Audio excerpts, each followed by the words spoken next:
자, 오늘 이제 에스더서를 시작하는데 제목은 에스더서의 서막입니다. 에스더는 실존 인물로 우리는 봅니다. 이 에스더라는 한 여인의 이야기, 어찌 보면 고아 소녀가 왕이 되는 이야기인데요. 에스더 하면 되게 이쁜 여인으로 많이 나와요. 헐리우드 영화 배우죠, 저분은. 그런 것 같아요. 근데 에스더라는 말의 뜻은 별이란 뜻이죠. 별. 그래서 참 이름도 좋아요.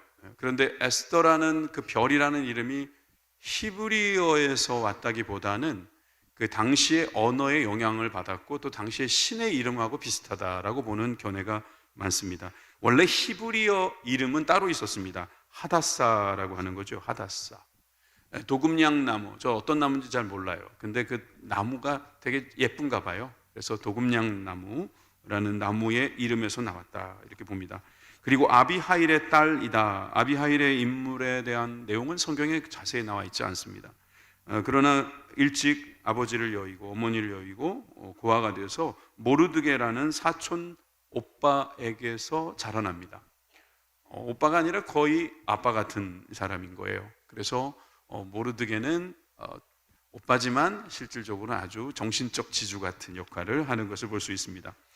여러분 잘 아는 내용입니다. 아하수에로 왕의 왕비였다. 거기까지 아시죠? 제가 11월 5일 날 첫째 주, 11월 첫째 주에 왜 숨으셨는가라는 제목으로 주일 설교를 할 때 이 내용을 조금 어느 정도 말씀드렸기 때문에 얼마 전에 들은 것 같다라는 생각, 그게 맞는 겁니다. 에스더에 대한 내용은 여러분들이 이미 꽤나 알고 계시는 내용입니다. 그런데 또 설명을 해보려면 또 사실 쉽지 않은 게 바로 이 에스더의 역사적 그 배경입니다. 에스더는 어느 시대의 인물이냐, 이걸 설명하기 위해서는 제가 예전에 썼던 지도를 한 번 더 보여드리겠습니다. 예루살렘에서 바벨론으로 남유다가 포로로 잡혀가는 게 세 번이라고 할 수 있죠. BC 606년, 그리고 597년, 586년 이렇게 세 차례에 끌려가게 됩니다. 포로로 잡혀가게 되고 70년 만에 이제 돌아오게 되는데, 돌아오는 것도 세 번에 걸쳐 돌아옵니다. BC 536년, 538년경이라고도 말하기도 하고요. 또 BC 457년 또는 8년이라고 합니다. 그 다음에 444년, 이렇게 세 차례에 걸쳐서 귀환을 하게 되죠. 이걸 다른 표로 한번 보여드릴게요. 왜냐하면 1차 귀환 때 돌아오던 그것은 스룹바벨이라는 총독과 함께 왔는데 고레스의 칙령을 받아서 돌아오게 됩니다. 그래서 사실 이 스룹바벨과 돌아왔기 때문에 이제 그들이 성전이 무너졌구나, 또 성벽이 무너졌구나 등등을 알고 거기에서부터 기도하면서 준비하게 됩니다. 뭐 이런저런 이런 이야기들이 있었다는 거 여러분 에스라서, 느헤미야서에서 공부할 때 보셨습니다. 2차 귀환도 BC 458년경에 그 에스라를 필두로 해서 오게 되죠. 3차 귀환도 444년경에 곧이어 이제 느헤미야와 함께 돌아오게 됩니다. 그런데 그때 아닥사스다 왕이 가라고 해줬어요. 그래서 이 고레스 왕과 아닥사스다 왕은 유다인들을 귀환시키는 일에 도움을 준 인물들입니다. 자, 그러면 에스더는 어느 시대 사람이냐? 바로 1차와 2차 조 사이의 사람인 거예요. 에스더를 읽어보신 분들은 알지만 자칫했으면 에스더의 그런 어떤 믿음과 그 수고가 없었다면 유다인들은 다 전멸했을 겁니다. 진멸의 날, 아달월 13일 날 다 죽이겠다고 그랬고, 하만의 계획이 성공했다면 거기 있던 유다인들은 다 죽었어요. 그 얘기는 다시 그림 보여주세요. 다시 그림 보여주세요. 제일 마지막 거. 에스더가 성공하지 못했다면, 에스더가 유다인들을 구출하는 일에 성공하지 못했다면 2차도 없고 3차도 없는 겁니다. 무슨 말인지 아시겠죠? 에스더가 엄청난 일을 해낸 거예요. 2차, 3차에 귀환할 수 있었던 사람이 그나마 있었던 것은 에스더가 그래도 하만을 이겼기 때문이에요. 그 내용을 여러분 생각하고 보면 그렇구나, 에스더가 큰일 했구나. 에스더가 뭐 유다인을 살렸다라는 건 아는데 2차, 3차 귀환을 가능하게 했던 주요 인물 중에 한 사람, 바로 에스더. 이 에스더는 아하수에로 왕, 그러니까 고레스 왕 다음에 뭐 이렇게 흘러가는데 그 사이에 몇 명의 왕이 더 있긴 합니다. 자, 그래서 여러분들이 에스더에 대해서는 배경 지식까지 여기까지 보셨어요? 사실 이제 불임절이라는 것까지 다 보시면 좋은데 이제 하나하나 가도록 하죠. 오늘은 1장에 대한 내용을 좀 하고요. 다음 주에는 2장에 가기 전에 1장을 마무리하고 갈게요. 그리고 다음 주에는 S 미션이라고 하는 CTS에서 금상을 받은 팀이 오셔서 또 찬양을 해줄 거예요. 그래서 우리 말씀 듣고 또 찬양 시간이 있어요. 그래서 다음 주에는 여러분 많이 오세요. 되게 좋을 거예요. 그 팀이 수상을 했는데 대상이면 1등이나 마찬가지죠. 예, 대상 다음에 금상이니까. 그래서 우리 오성진 형제 아시죠? 예, 오성진 형제가 거기에 또 팀이 있었고 여러분들이 또 표도 많이 보내주셔서 또 그렇게 좋은 결과 나왔다고 생각하고 있어요. 그래서 이번에 기쁜 마음으로 저희 초청에 응해줬는데 여러분 꼭 오시기 바랍니다. 다시 돌아가면 다음 주에는 에스더 1장 마무리를 해드리고 오늘은 1장의 초반부를 이야기하겠습니다. 에스더는 제가 서막이라고 하는 제목처럼 마치 이야기 같아요. 이야기. 정말 재밌는 역사 이야기예요. 뭐 요즘 역사 영화가 굉장히 인기더라고요. 가까운 역사 이야기도 있고 아주 뭐 임진왜란 때 역사적 그런 영화도 나오던데 역사는 참 재밌어요. 역사의 그 현장에 현장감 있게 들어간다는 것은 참 흥미로운 일입니다. 그리고 에스더는 역사책 같아요. 역사서 맞아요. 그런데 이 역사서는 성경에 나와 있는 역사서 치고는 참 특이해요. 아주 흥미로운 책입니다. 자, 왜 그러냐 하면 이 책에는 하나님이라는 이름이 한 번도 나오지 않습니다. 여호와라는 이름도 나오지 않습니다. 그러니까 일반인들이 봐도 이건 그냥 역사책 같이 보이는 거죠. 심지어 기적도 없었고요. 계시도 없습니다. 선지자도 등장하지 않습니다. 그러니까 이것을 성경에다가 넣는다는 것은 사실 쉬운 일은 아니었을 겁니다. 그런데 이것이 유대인들이 가지고 있는 의미가 상당히 크거든요. 모세가 정해준 절기가 아닌 불임절이라는 절기를 지금도 열심히 지키고 있습니다. 아마 제가 에스더서를 강의하고 있는 동안에 이스라엘에 불임절이 있을 겁니다. 3월 중순쯤에 금년엔 있더라고요. 불임절. 이게 아주 축제의 날 같은 곳인데 이 불임절에 이 에스더를 읽어요. 에스더를 아주 입체적으로 읽습니다. 한 사람의 에스더를 막 읽으면 하만이 나오면 우우우 막 이러고요. 모르드게가 나오면 와 막 이러고요. 그래서 자기네 역사 이야기니까 그 얘기를 에스더를 불임절 날은 다 읽으면서 그냥 그렇게 잔치를 벌이고 축제를 벌이고 있다고 하는 거죠.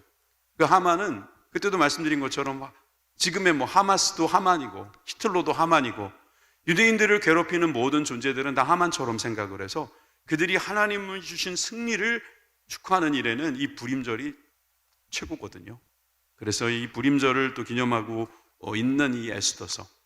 이 에스더서에 대해서 특징이 있다면 이 역사의 주인공이신 하나님이 겉으로 드러나진 않지만 배후에서 계시기 때문에 여러분 그래서 왜 숨으셨을까 뭐 그런 설교를 했던 기억이 납니다.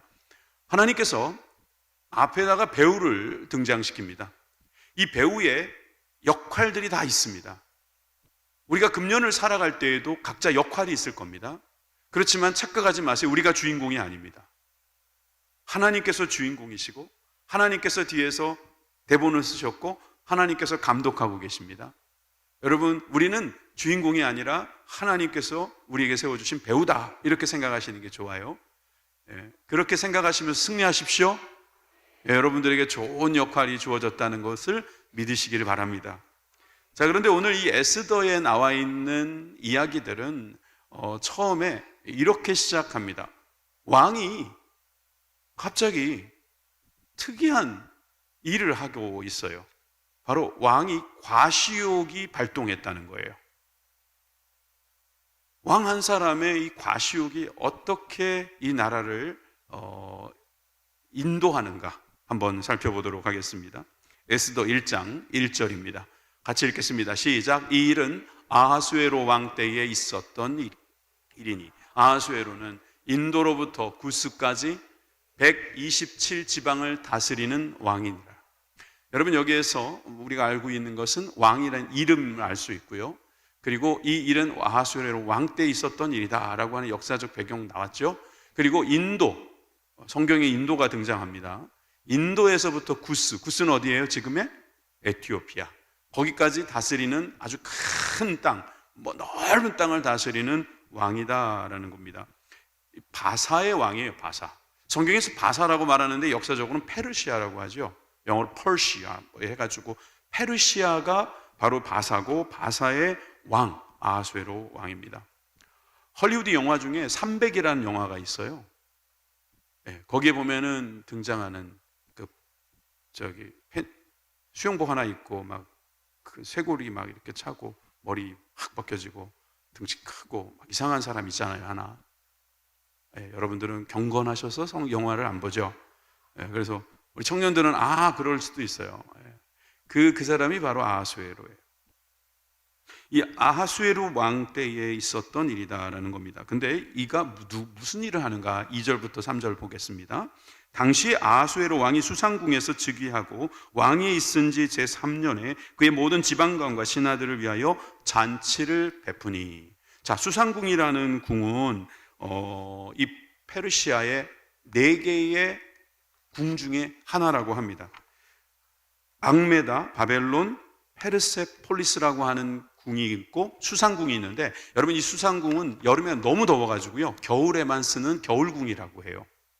이 겨울철이라고 말할 수 있어요. 이럴 때 그가 거기서 잔치를 벌이고 있습니다. 겨울이라 해서 우리처럼 막 눈이 많이 오고 그런 건 아닌 것 같고요. 그렇게 잔치를 벌이고 있는데 바사와 메대의 장수와 각 지방의 귀족과 지방관들이 다 왕 앞에 있었다. 그러니까 이 잔치는 알고 보면 뭔가 정치적인 행위를 하기 위한 것이다라고 볼 수 있어요. 그런 목적도 있다고 봐야 됩니다. 왕들이 잔치를 할 때 그냥 부패해서, 마음이 부패해서 그렇다기보다는 이런 것을 통해서 격려하고 또 왕의 권위를 세우기도 하고 또 많은 사람들이 또 한 자리에 모일 수 있는 기회를 만들어서 한 팀인 것을 과시할 수도 있죠. 그러니까 왕은 이 잔치를 통해서 자기의 권위, 권세들을 아마 드러내고 싶었을 것입니다. 세상 사람들이 다 그렇지 않습니까? 왜 잔치를 할까요? 나는 이렇게 좋은 일이 있습니다라는 거 아니겠습니까? 근데 이 좋은 일을 나 혼자 갖지 않고 같이 나누겠습니다. 함께 축하합시다. 그래서 하는 거 아닙니까? 좋게 보면 잔치라는 것을 통해서 그는 무슨 목적을 가지고 있었던 게 틀림이 없습니다. 그런데 재미난 사실은 4절에 보니까 너무 길게 합니다. 180일이면 몇 달입니까? 계산 빠르신 분이 별로 없네요. 6개월이죠, 6개월. 저도 계산기 두드려서 알았어요. 6개월 동안 잔치를 한다? 이건 좀 심했죠. 근데 이건 또 한마디로 말하면 이 나라가 얼마나 큰 나라인지를 알 수 있다는 거예요. 그거 다 모으려면 또 잔치하고 가고 이렇게 해야 된다고 생각하면 그는 자신이 가지고 있는 그 권세, 능력, 자신의 어떤 그 힘을 정말 이렇게 많은 사람들에게 오랫동안 나누고 싶었던 게 틀림이 없습니다. 4절에도 보시면 그의 영화로운 나라의 부함과 위엄의 혁혁함을 나타내니라. 말이 참 거창하네요. 부함과 위엄의 혁혁함을. 그러니까 이 페르시아라는 이 민족이 얼마나 대단한 민족이고 아하수에로 왕이라는 사람이 얼마나 큰 업적을 남겼는지를 사람들에게 나누겠다. 그렇게 말을 하는 거예요. 뭘 자랑합니까? 자기의 능력을 자랑하는 것입니다. 자기가 얼마나 위대한 역사를 만들었는지를 자랑하는 것이죠. 인간의 역사는 이렇게 자랑의 역사일 것입니다.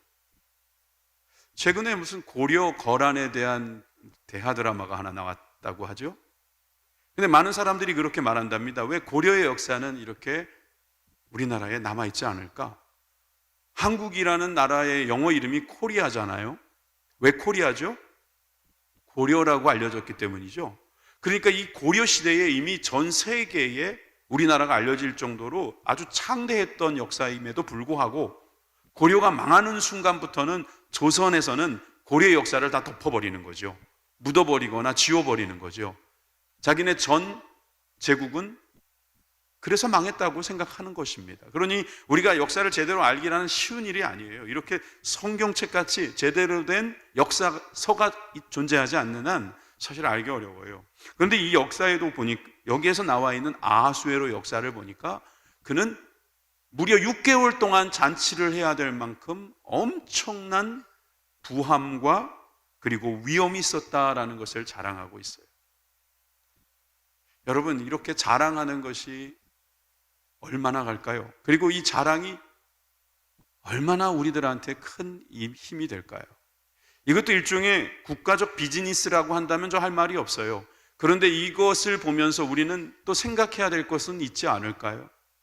나의 부함과 나의 위엄의 혁혁함을 자랑하는 것, 그걸 나타내는 거에 온통 생각에 빠져 있는 나머지 우리가 진정으로 자랑해야 할 것, 진정으로 우리가 생각해야 될 것을 놓치고 있는 것은 아닌지. 여러분, 우리가 새해가 되었습니다. 우리가 새해 모를 지나가고 이렇게 새해를 맞이했기 때문에 우리 마음속에 아직은 조금 흥분됨이 있을 수도 있습니다. 차분하게 새해를 시작하신 분들도 계시겠습니다. 그렇지만 여러분, 우리가 한 해를 계획하는 이때에 여러분, 이 아하수에로가 가지고 있는 이 과시욕과 같은 것으로 우리의 인생이 채워지지 않기를 바랍니다. 왜냐하면 이 과시욕은 자랑인데, 자기 자랑인데, 자기 자랑이라는 건 결국 나중에 자기 비하로 빠질 수 있어요. 어떻게 항상 자랑할 것만 생기겠습니까? 그럼 자랑하지 못하면 그걸로 인해서 얼마나 또 힘들겠어요. 그러니까 자랑을 하려면 영원히 자랑할 수 있는 걸 자랑하시든가 아니면 자랑에 대해서 재고해 보시기를 바랍니다. 빌립보서 2장 16절에 이렇게 말씀하십니다. 생명의 말씀을 밝혀 나의 다름질이 헛되지 아니하고 수고도 헛되지 아니하므로 다 같이 그리스도의 날에 내가 자랑할 것이 있게 하려 함이라. 아멘이십니까? 여러분, 생명의 말씀이 밝혀지면, 생명의 말씀을 우리가 보게 되면, 그것으로 인해서 우리의 앞길이 열리면 여러분, 우리의 다름질, 우리의 수고, 이게 헛되지 않는다는 거죠. 도리어 그리스도의 날에 우리가 자랑할 것이 생긴다는 것입니다. 믿으시면 아멘 합시다. 지난번에 제가 설교할 때도 예레미야 9장 24절 말씀을 인용한 적이 있죠. 다 같이 읽습니다. 시작. 자랑하는 자는 이것으로 자랑할지니 곧 명철하여 나를 아는 것과, 하나님을 아는 것이죠. 나 여호와는 사랑과 정의와 공의를 땅에 행하는 자인 줄 깨닫는 것이라. 나는 이 일을 기뻐하노라. 여호와의 말씀이니라. 아멘. 여러분, 이건 고린도전서 1장에 나와 있는 그 말씀의 인용구였다는 거예요. 여러분, 우리가 예수 그리스도의 거룩함과 의로움과 우리를 향하신 그 구원함을 우리가 생각할 때마다 자랑할 것은 오직 누구밖에 없다고요? 예수님밖에 없다는 거예요. 여러분, 예수님을 자랑하시기를 바랍니다. 여러분, 우리가 과시하며 살아야 될 게 있다면 예수님밖에 없어요. 여러분, 다른 것을 과시하는 데다 시간 낭비하지 마십시오. 그런 자랑이라는 것은 결국 상대방에게 시험에 들게 하기도 합니다. 우리가 농담으로 그런 말 하잖아요. 손주 자랑하려면 10,000원 내놓고 해라. 금년엔 좀 올렸으면 좋겠습니다. 한 100만 원 정도로 좀 올렸으면 좋겠어요. 근데 자랑하지 말라는 게 아니라 사랑한다고 말하세요. 그냥 사랑한다고. 사랑하는 거는 얼마든지 여러분 표현하십시오. 그래서 자랑할 힘을 빼서 사랑하는 쪽에다 쓰십시오. 정작 나타나면은 막 사랑하기 좀 쑥스러워하면서 안 볼 때는, 야, 내가 사실 이 사진 좀 볼래? 막 이러는 분들이 계시는데, 도리어 그 에너지를 잘 이렇게 해놨다가 사랑하십시오. 여러분, 그런 사랑이 있기를 주님의 이름으로 축원합니다. 여러분, 교회에서 우리가 신앙생활 한다는 것도 예수님 자랑하는 거죠. 예수님, 교회 자랑, 여러분 교회 자랑도 좋은데 예수님 자랑하십시오. 교회 자랑할 그 힘을 아껴서 예수님 자랑하세요. 예수님. 하나님 나라를 자랑하세요. 내가 믿는 구원의 복음을 자랑하시기를 주님의 이름으로 축원합니다. 생명의 말씀을 자랑하시면 좋겠습니다. 금년에 여러분 자랑할 것이 있는 인생 되십시오. 여러분, 그러나 아하수에로 왕처럼 그렇게 어떤 정치적이거나 자기 어떤 육체적이거나 아니면은 자기 앞길을 걱정하는 나머지 그렇게 허랑방탕하지 않으시기를 바랍니다. 사실 제가 이 정도만 했다면, 만약에 이 정도에 끝났다면 그냥 정치적으로 왕이 어떤 정사를 했다라고 말하겠어요. 근데 왜 그랬는지를 여러분들이 이걸 보시면 알아요. 두 번째가 바로 도에 지나친 잔치였기 때문입니다. 잔치가 여기서 끝나지 않는다는 겁니다. 5절입니다. 5절. 1장 5절 다 같이 읽습니다. 시작. 이날이 지남에 왕이 또 도성 수산에 있는 귀천간의 백성을 위하여 왕궁 후원 뜰에서 7일 동안 잔치를 베풀세. 한번 잔치했다면 며칠 하는 거예요. 그리고 또 했다고 하잖아요. 이날이 지나고 또 잔치를 하는 거예요. 이번 잔치는 좀 이상합니다. 자, 6절, 7절 제가 읽습니다. 백색, 녹색, 청색 휘장을 자색 가는 배줄로 대리석 기둥, 은고리에 메고, 뭐 그림이 그려지긴 합니다. 그렇죠? 아주 그 비칠 만한 어떤 그런 가는 그 천으로, 지금 저렇게 인테리어해도 되게 멋있을 것 같은데, 대리석 기둥도 막 번쩍번쩍 할 텐데 거기에 은고리까지 메워가지고 금과 은으로 만든 걸상, 금과 은으로 의자를 어떻게 만들어? 화반석, 백석, 운모석, 흑석, 뭔진 모르지만 굉장히 아름다운 돌 같죠? 이것을 깐대요. 땅에다가, 바닥에다 쫙 깔아놨대요. 왜 요즘 그런 게 안 남아 있습니까? 다 집어갔으니까 안 남아 있는 거예요. 그런 게 있긴 있었다는 거예요. 그죠? 금잔으로 마시게 하는데 잔의 모양이 각기 다르고 왕이 풍부하였으므로 어주가 한이 없으며 무한 리필. 이 술집의 술은 무한 리필인 거예요. 모든 술이 다 갖춰져 있고, 그리고 무한 리필. 게다가 여기 보니까 금으로 된 잔이래요.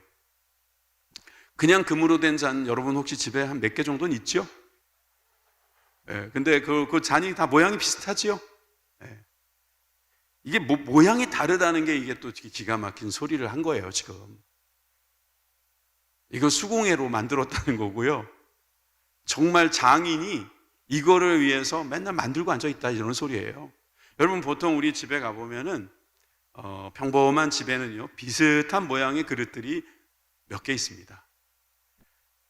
다른 모양의 그릇이 많이 있다, 그 집은 소위 좀 부하다, 이렇게 말하잖아요. 그 모양이 다른 것은 굉장히 중요한 이야기예요. 그만큼 자신의 것을 드러내고 또 과시하고 싶은 마음이 있는 거예요. 나 이 정도다. 도에 지나치는 거예요. 부자 가난한 사람 다 모아놓고 지금 뭐 하자는 겁니까? 잔치하는 거예요, 잔치. 사실 이 역사적으로 보면 아하수에로 왕은 전쟁에서 패합니다. 그런데도 계속 전쟁에 패하는데도 잔치를 벌이는 모습으로 자꾸 등장해요. 왜 그럽니까? 허하니까 그런 거예요. 왜 사람들하고 술 마시는 거, 또 사람들하고 자기 있는 거 과시하고 왜 그렇습니까? 외로워서요, 외로워서. 뭔가 자기가 생각하는 대로 잘 안 되니까 힘들어서 그런 거예요. 여러분, 자기가 정말 좋은 사람은요, 정말 행복한 사람은요, 이렇게 막 나누는 데다가 온통 신경 쓰지 않습니다. 그냥 자연스럽게 나누어질 수도 있는 거고 보여질 수도 있어요. 여러분, 저는 이 아하수에로 왕의 심리적 상태는 이 잔치를 너무 좋아하는 것만으로도 알 수 있다고 생각합니다. 새해를 준비하면서 저는 여러분들의 마음속에 밝고 기쁘고 희망찬 마음이 있기를 바랍니다. 하지만 과시에 지나쳐서 이렇게 도에 지나치는 그런 과용 내지 과소비 또는 과신 안 하시기를 바라요. 하나님이 알아주시니까 하나님께 의지하면서 하나님께 감사하면서 살아가는 경건한 삶이 되기를 주님의 이름으로 축원합니다. 여러분, 8절에 보니까 마시는 것도 법도가 있는 왕궁이라는 거예요. 이 8절을 잘 번역했으면 좋았을 걸 하는 생각이 들어요. 저도 이거 몇 번 읽었는데 번역본도 보고 원본도 이렇게 보다 보니까 이게 이런 뜻이에요. 마시는 것도 법도가 있어서 사람으로 억지로 먹지 않게 하는 게 원칙인데, 이는 왕이 모든 국내 관리에게 명령하여 각 사람에게 마음대로 하게 하고 있다, 이거예요. 원래는 법도가 있어서 왕궁 안에서는 흥청망청 술을 먹지 않게 돼 있고, 그 정치적 행위로서의 잔치를 하는 게 법도로 지어져 있지만, 이번 7일 동안 하는 잔치에는 각 사람이 마음대로 먹게 해줬다, 이렇게 기록하고 있는 거예요. 여러분, 이것은 그가 가지고 있는 문제를 드러내고 있는 겁니다. 술을 먹으니까 법도가 싹 없어져 버리는 거예요. 여러분, 우리가 어딘가에 취하잖아요. 자신이 있어야 할 위치에 있지 못하는 거예요. 흥분하죠. 자기 권력과 자기 힘에 빠져버리는 거예요. 그러다 보니까 거기에 걸맞는 행동을 하지 못하는 거죠. 왕이 품위를 못 지키는 이유는 바로 이 법도를 지키지 못한 이유와 같은 거죠. 원래 있던 법도를 왜 깨뜨립니까? 너 맘대로 마셔라, 오늘은 내 맘대로 마셔라, 너희들 맘대로 마셔라, 이렇게 말할 수 있는, 난 그런 힘이 있다, 이런 생각을 하는 거예요. 이 왕의 과시욕이 도에 지나친 잔치로 만들어가고 있다. 여러분, 우리가 이런 세상에 살아가고 있다면 우리는 이것을 거슬러 갈 수 있는 은혜가 있어야 될 줄 믿습니다. 에스더 1장 11절입니다. 왕후 와스디를 청하여 왕후의 관을 정죄하고 왕 앞으로 나오게 하며 그의 아리따움을 뭇 백성과 지방관들에게 보이게 하라 하니 이는 왕후의 용모가 보기에 좋았음이라. 술에 취하니까 갑자기 예쁜 왕비가 보고 싶은 거예요. 근데 자기만 저녁에 가서 보시면 되는데 왜 다 술에 지금 쩔어가지고 흥청망청 부어 마시고 있는 사람들 앞에서 자기 왕비를 내세웁니까? 자기 부인 아니에요? 무희도 아니고 거기서 무슨 봉변을 당하라고 그런 짓을 해요? 지금 이 아하수에로 왕이 한참 취했어요. 그러다 보니 이런 말도 안 되는 행동을 하게 되고, 그로 인해서 이따가 말씀드릴 그런 사단이 나는 겁니다. 남편답지 않았어요. 왕답지 않았어요. 이것은 그가 도에 지나친 그런 잔치 또는 그런 향락 또는 그 외로움과 또 자신이 할 수 없다라고 하는 것에 대한 불안함, 두려움을 지울 수 있으려고, 지워보겠다라고 하는 그런 행동인 거예요. 사람들이 알아주는 유명한 배우가 되고 사람들이 막 인정해주고 막 스타라고 하니까 막 좋은데 그들이 사라져버리면 허하다잖아요. 연극이 끝나고 나면 뭐 그렇게 허하다면서요. 여러분, 예배를 드리고 났는데 여러분 허하십니까? 전혀. 설교가 끝나고 나면 너무 날아갈 것 같아요. 여러분들은 혹시 예배가 끝나고 나서 허해가지고 여기 앉아가지고 허탄하다 막 이런 분 계십니까? 한 분도 없더라고요. 좀 앉아가지고 기도하고 가시면 좋겠는데 그냥 예배 끝나면 신나가지고 나가셔서 예수 믿으시오 막 이러시려고 나가시는 건지 막 쏜살같이 나가십니다. 그리고 요즘엔 주차장에서 차 빼는 속도가 장난이 아닙니다. 혹시라도 여러분 좀 뵐까 하고 나가보면 아무도 안 계신 거예요. 잘하고 계셔요. 그런데 여러분, 세상 사람들은 안 그래요. 얼마나 허한지 몰라요. 빈틈이 많은지 몰라요. 그러니까 멀쩡한 자기 아내 놔두고 막 다른 데 가가지고 다른 여자 만나고 또 뭐 하다가 또 문제 생기고, 또 그분 생각날 것 같으니까 안 할게요. 여기까지 할게요. 그래서 하여튼 이 아내까지도 참 안타까운 일이 벌어진다. 여러분, 저는 이 말씀을 읽다가 누가복음 16장에 나오는 부자 이야기가 생각났습니다. 한 부자가 있어 자색 옷과 고운 베옷을 입고 날마다 호화롭게 즐기더라. 한 부자가 있어서 왜 저랬을까? 나 돈 쓰고 죽어야겠다, 아까워서 그래요. 그런 사람들도 있지만 부자가 돼도요, 뭔가 채우지 못하는 것이 있다는 거예요. 적당하게 한다면 그것은 저도 이해하겠어요. 뭐 제가 이해하든 상관없이 적당하게 하면은 뭐 다 좋을 수도 있어요. 그런데 여러분, 이건 날마다 하는 거예요. 날마다 호화롭게 즐긴다, 난 날마다 뭔가를 하고 싶다, 이거는 이미 중독이라는 것이고, 이거는 빠졌다는 것이고, 이것은 결국 마귀의 손아귀에 들어갔다는 소리예요.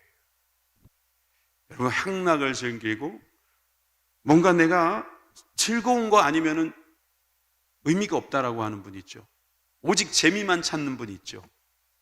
물론 어떻게 의미만 찾겠어요? 의미도 필요하고 재미도 필요한데 어떤 분은 너무 재미있는 것만 좋아해요. 그렇게 되면 결과적으로는 나는 날마다 즐거운 게 어디 없나 그런 데만 찾아다니게 돼요. 세상 사람들은 그래서 술을 마시는 거고 그래서 결국 그렇게 자꾸 죄를 짓는 거 아니겠습니까? 여러분, 도의 지나친 잔치 하나님 없는 사람들의 특징이다 말씀드릴 수 있겠습니다. 세 번째로 왕후의 거부에 대한 이야기입니다. 사실 성경에 나와 있는 몇 가지 이야기를 가지고 제가 여러분들이 혹시라도 좋아할지 모르는 술, 담배를 자꾸 거론해서 좀 걱정이 되실 것 같아요. 저도 걱정이 됩니다. 여러분들이 너무 오해하실까 봐. 그런데 제가 왜 이런 이야기를 하는지를 지금부터 여러분들이 들으시면 알 거예요. 사실 술을 마시고 또는 어떤 마약이나 이런 거에 중독되는 것에 손을 대고 그 결과가 좋다면 저도 왜 그런 말을 하겠어요. 에스더 1장 9절에 보면 왕후 와스디도 아수에로의 왕궁에서 여인들을 위하여 이 여인도 잔치를 베풀고 있는 거예요. 성경은 남편이 잔치라고 하니까 너만 하냐? 나도 할 줄 안다 그러고 잔치 같이 하는 거예요. 잔치를 벌이면서 거기서 또 항상 놀고 있었겠죠.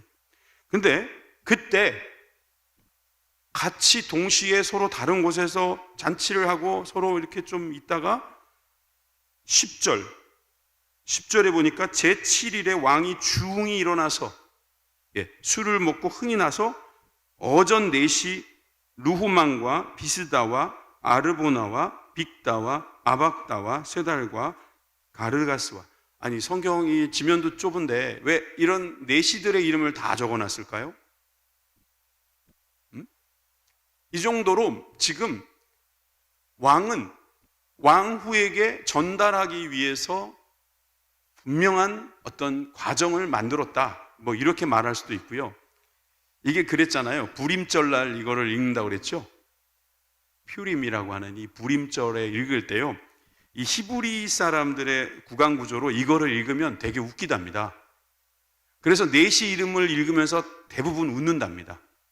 이 넷이 이름이 우리나라로 말하면 찡땅 짜와 마이땅 운동와 이런 식의 약간 다른 나라 말인데 우리나라 말 같기도 하고 이런 거 있잖아요. 그런 느낌이 든대요.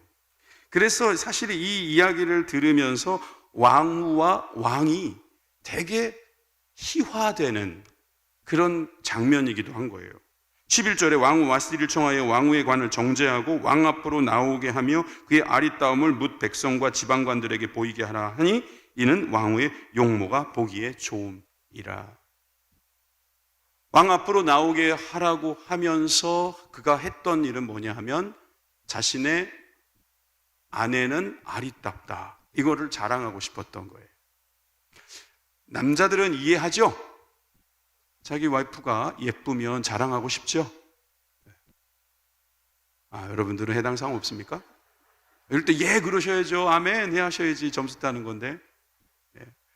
그 다 아리따움에 반해가지고 결혼하신 거잖아요. 아멘. 아니에요? 저기 장로님은 아멘 안 하시고 입을 일부러 꽉 다무시는 것 같아요. 다 아리따워서 결혼하신 거예요. 여러분 눈에는 너무너무 아리따운 거죠. 그런데 이 아리따운 것에 대한 마음을 본인이 언제 했었어야 되는 것인지를 좀 생각해 볼 여지가 있는 데다가 12절에 보면 왕후가 하는 소리가 나옵니다. 그러나 왕후 와스디는 내시가 전하는 아까 그 7명의 내시 쪼록 쫓아와가지고 내시 7명이 쫓아와서 지금 왕께서 뵙고자 합니다. 단장하시고 오시랍니다. 지금 한참 놀고 있는데 뭐라고 그러니까 속된 말로 열받은 거죠. 왕명을 따르기를 싫어하니 왕이 진노하여 마음속에 불붙는 듯 하더라. 결국 와스디는 거역합니다. 거부합니다. 거절합니다. 그래서 어떤 분은 이 설교할 때 우리도 와스디처럼 남자들의 부당한 요구를 거절할 수 있어야 합니다, 이렇게 설교하는 분이 있대요. 이건 그런 이야기를 하자는 게 아니에요. 이건 희화하는 거라니까요. 이 두 사람을 되게 바보로 만드는 지금 장면인 거예요. 왜 그래요? 잔치하다 보니까. 응? 정말 이게 술에 주흥에 빠지다 보니까 남편은 말도 안 되는 욕을 하고 또 아내는 아내기도 하지만 왕후니까 왕의 품위를 위해서라도 복종하는 마음으로 갔어야죠. 안 가서 어떻게 돼요? 안 가서 어떻게 돼요? 왕비에서 폐위되잖아요. 또 그렇게까지 할 일인가 싶은데 여러분, 지금 이 에스더라는 이야기에는 하나님의 분명한 의도가 숨어 있는 내용이기 때문에 여러분, 이 초반에 이 와스디라는 한 여인이 어떻게 모가지가 달아나는지를 여러분들이 한번 보실 필요가 있어요. 여러분, 이런 이야기들은 굉장히 희화된 이야기이자 또 동시에 우리 인간들의 모습일 수도 있다는 거예요. 어처구니 없는 일 때문에 혁명이 일어나고요, 어처구니 없는 일 때문에 사람이 죽기도 합니다. 어처구니 없는 일 때문에 평생 벌어놓은 돈을 날리는 사람도 저는 봤어요. 별것 아닌 일인 것 같은데 이게 그럴 일이야 라고 싶은 그런 일들이 세계에서, 우리 주변에서, 도처에서 일어나고 있다는 것입니다. 여러분, 우리가 새해를 맞이하면서 이런 어떤 하나님께서 우리들에게 보여주는 이 현실적인 이야기에 한번 여러분들이 귀 기울여 볼 필요가 있어요. 정말이지 여인은 잠언에 나와 있는 이런 모습이어야 되지 않겠습니까? 31장 10절입니다. 누가 현숙한 여인을 찾아 얻겠느냐? 그의 값은 진주보다 더하니라. 자, 30절입니다. 고운 것도 거짓되고 아름다운 것도 헛되나 오직 여호와를 경외하는 여자는 칭찬을 받을 것이라. 사실 이 일로 와스디는 폐위도 됐지만 또 한 가지 없던 법이 생겼어요. 그게 뭐냐 하면 왕에게 나올 때는 자기 멋대로 못 나온다는 겁니다. 이제부터는 왕이 불렀을 때만 나오고 왕이 부르지 않았는데 나왔을 때는 귤을 내밀 때 사는 거고 안 그랬으면 그냥 바로 죽이라는 거예요. 그런 법이 만들어지기도 했어요. 1장 19절 보니까, 먼저 1장 19절에 보니까 조서가 나옵니다. 이 조서는 폐위시키라는 조서예요. 와스디가 다시는 왕 앞에 오지 못하게 하는 조서를 내리되 바사와 메대의 법률에 기록하여 변개함이 없게 하고 그 왕후의 자리를 그보다 나은 사람에게 주소서.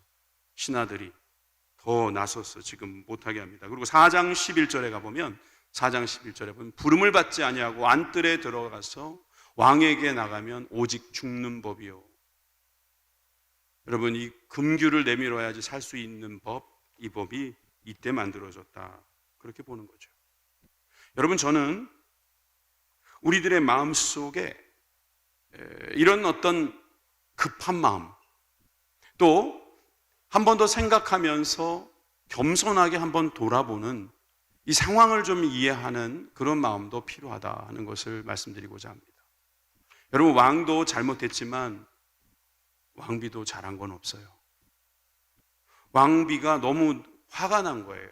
나를 뭘로 보고, 내가 그런 주당들 앞에 가가지고 내 미모를 보여줘야 될 그런 사람으로 보이냐, 뭐 거의 그런 식으로 봤다면 지금 현재 그 여인은 어찌됐든 억울한 일을 당하게 생겼어요.